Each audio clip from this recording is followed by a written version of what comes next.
was diagnosed in February of 2021. I panicked. I went through all those stages of grief, bargaining, and how could this happen to me? And then I was angry at the world. I just couldn't believe it. I'm the one who wants to live to be 100, you know?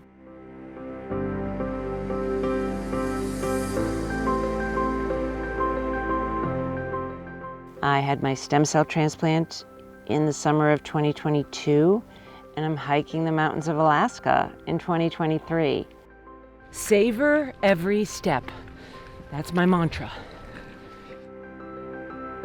It's a way of funding research that will change lives, and it's a way of feeling vibrant and fully alive myself.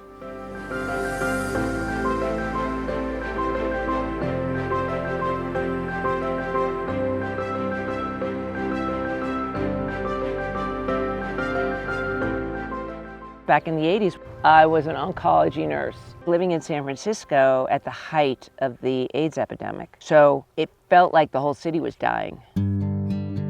We were both oncology nurses about 40 years ago, and we've been friends all this time. We were very familiar with many different kinds of cancer, and we did bone marrow transplant together.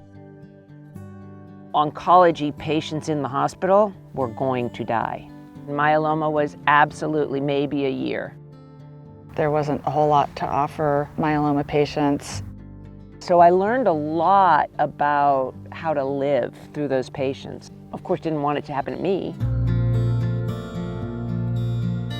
So the first appointment was with my cardiologist, who I hadn't seen in a year and a half. And my second appointment was with a chiropractor. And he said, there's something wrong with your x-rays. There are these things that look like punch holes, like 3-hole punch holes. Have you ever heard of multiple myeloma? I went numb. It was shock. And with somebody who doesn't know anything about oncology, I might have said different things, but it's like this layer of understanding between us that we all know this is bad, and there's no sugarcoating it.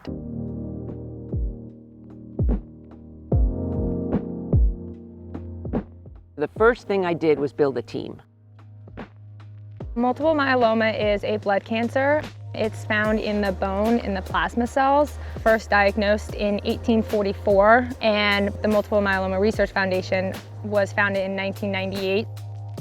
I turned to the Multiple Myeloma Research Foundation for all kinds of support, understanding my disease, understanding my labs, understanding my options. We are a research foundation solely focused on finding a cure for every single multiple myeloma patient, fundraising and spreading awareness to find a cure, especially through our Teams for Cure program.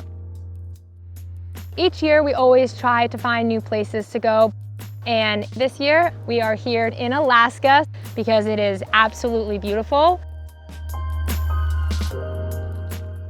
So this seemed cool because I'm not a hiker. It's like, well, I guess I'll learn. That'll be interesting. This might help my recovery.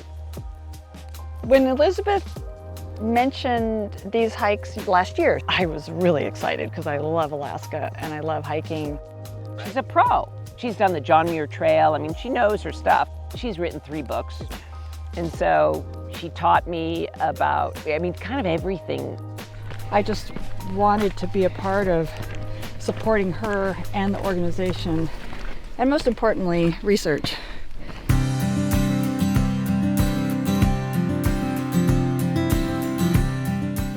When somebody goes to Alaska and hikes mountains with you and trains with you for months before, it is another level of friendship. But this is deep for me. This is powerful. I'm just exhilarated, like I'm here. Who knew that I could do this? But what I found is that Elizabeth is not a hiker. In fact, she's a non-hiker. In fact, she identifies as a non-hiker. What do I do with these? Nate, did I miss the safety briefing? No. Yes. Okay. Just checking.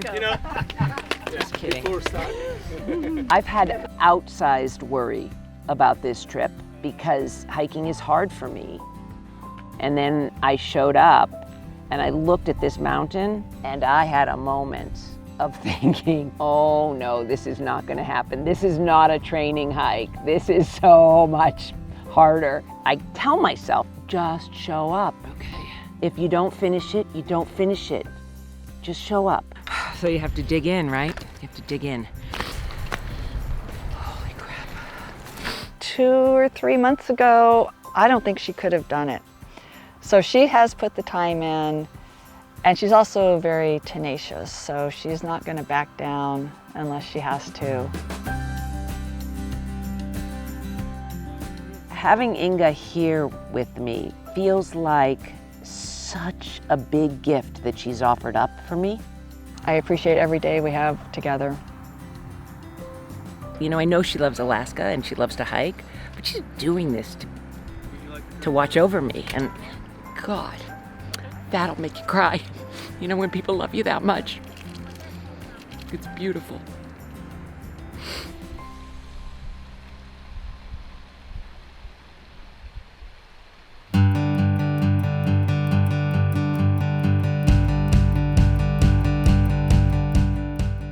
I'm here with some amazing people who are loving and kind and brave.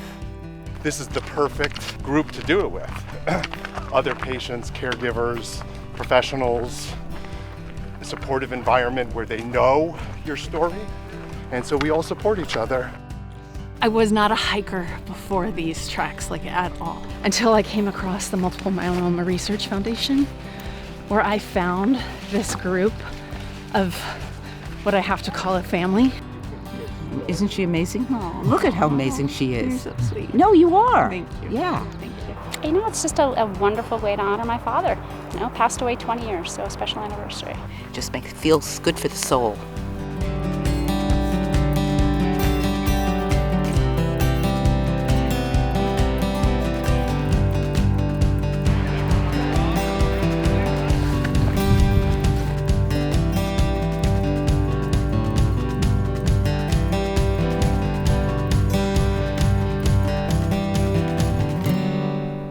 My dad would love this. And I don't have any concerns now. I think she's going to do a fantastic job. I'm surprised that I feel this good. Like, yeah. Marmot Mountain. Looks pretty steep.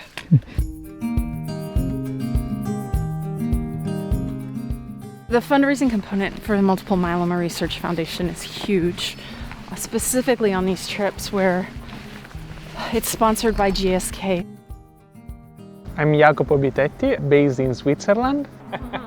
One of our objectives in GSK is to be ambitious for patients. This means the patient is always at the center, and we are always thinking about how we can better fit the patient's needs, patient expectation, and improve patient's quality of life.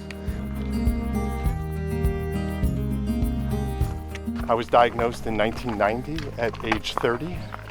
I'm 64, on maintenance therapy, and have had multiple myeloma for 34 years and counting. Not just surviving, it's thriving and living a full life. Yeah, it's doable. It's doable. It's doable. If it's not time to die, I'm not dead yet. I'm not quite dead yet. Nope, not quite. Not even. Not close. Come on, look where we are.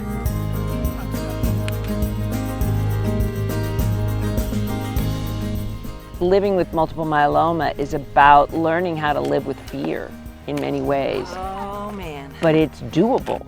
You can live with fear. You just can't run from it. And now I'm not afraid. I'm not ready, but I'm not afraid. It's a way of choosing how you're gonna live. Feel the burn. Oh, good. Good. Like, talk about facing your fears. This is way more than I thought I could do. This is fantastic. It's incredible. We're going up.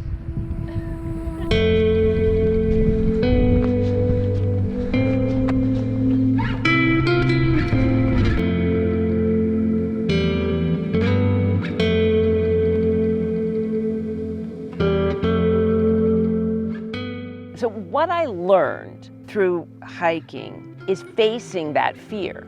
In some ways, metaphorically, it's like facing the fear of cancer.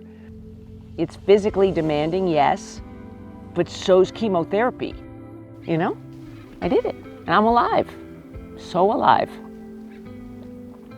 Just crazy I did this.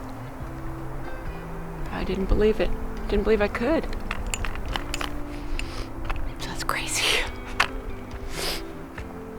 Yeah, not dead yet. Yeah, I wish everyone could have an experience like this. I'm proud of myself.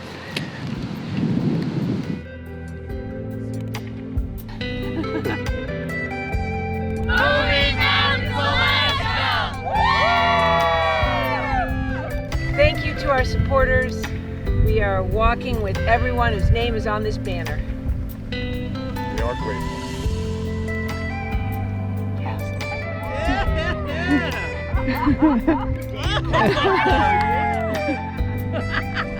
I love that. Moving Mountains, Alaska! Oh, the wave, nice. Oh, look at that guy. There are brilliant minds figuring this stuff out, and I want them to not have to worry about running out of funding. You know, I want them to keep figuring it out. So if you're newly diagnosed, be very hopeful. You need to hang in there. You know, you need to be around. And then, you know, let's celebrate together. Find something that lights you up, that makes your heart sing. Because that's how you tap into the possibilities of living a beautiful, fulfilling life.